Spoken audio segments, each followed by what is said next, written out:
medis Deril Water dengan 0 ppm, air murni yang sebenarnya. Terima kasih. Perkenalkan saya Alfitria dari Tempo. Selamat sore Pak Sekjen dan dari jajaran DPP. Saya mau tanya masih soal Parcok. Jadi di DPR juga di Ketua Komisi 3 mengatakan bahwa isu soal Parcok atau keterlibatan kepolisian dalam pilkada itu sebagai hoax. Dan bahkan MKD itu berencana untuk memanggil anggota DPR yang menggaungkan soal Parcok itu gitu.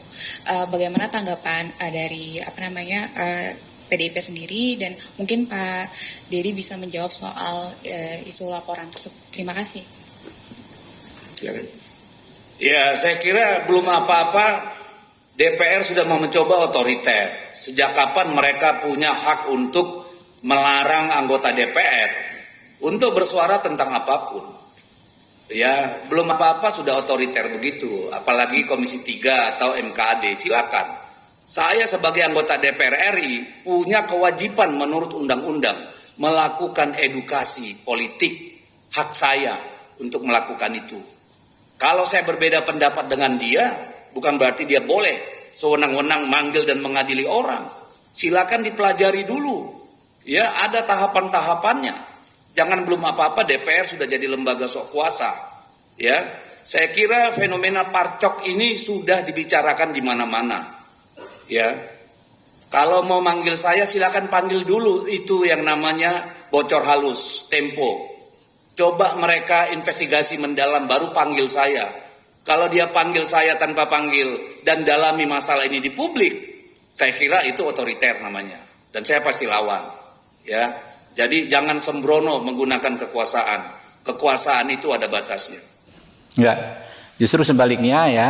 Apa yang disampaikan oleh segelintir orang terkait Parcok dan lain sebagainya itu kami kategorikan sebagai hoax, ya. Dan ada juga anggota DPR yang menyampaikan hal tersebut. Orang tersebut bahkan sudah dilaporkan ke MKD, ya. Karena kami juga anggota MKD, ya. Orang tersebut sudah dilaporkan ke MKD. Kami ingin meminta keterangan beliau apa yang menjadi bukti, ya, apa yang menjadi dasar juga disampaikannya tuduhan tersebut. Namanya pilkada ini tidak hanya antara dua kubu, ya. Karena jadi hampir nggak mungkin Kapolri ya menggunakan institusinya untuk kepentingan kubu tertentu. Karena di setiap pilkada itu bisa terjadi mix ya antar kubu partai-partai politik gitu kan. Di provinsi A misalnya partai A berkoalisi dengan partai B. Di provinsi lainnya berseberangan. Ya, jadi secara logika nggak logis ya.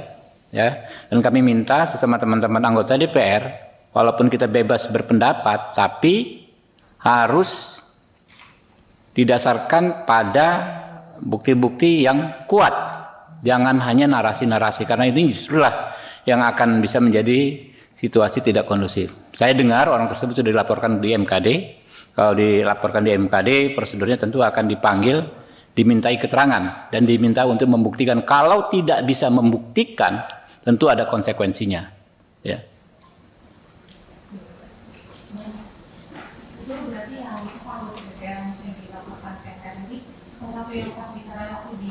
Saya nggak tahu. Pokoknya saya mendengar saya kan anggota MKD ya. Saya mendapat informasi ada anggota DPR yang dianggap menyampaikan informasi yang tidak tepat atau fitnah atau hoax, informasi tanpa bukti bersifat tuduhan. Ya kan anggota DPR itu kalau secara hukum memang imun, tapi di MKD kami punya mekanisme supaya setiap pernyataan itu tidaklah bernuansa fitnah. Gitu. Justru disitulah menerobos yang namanya imunitas anggota DPR tersebut. Memang tidak bisa dipersoalkan secara hukum, tapi tentu bisa dipermasalahkan di MKD.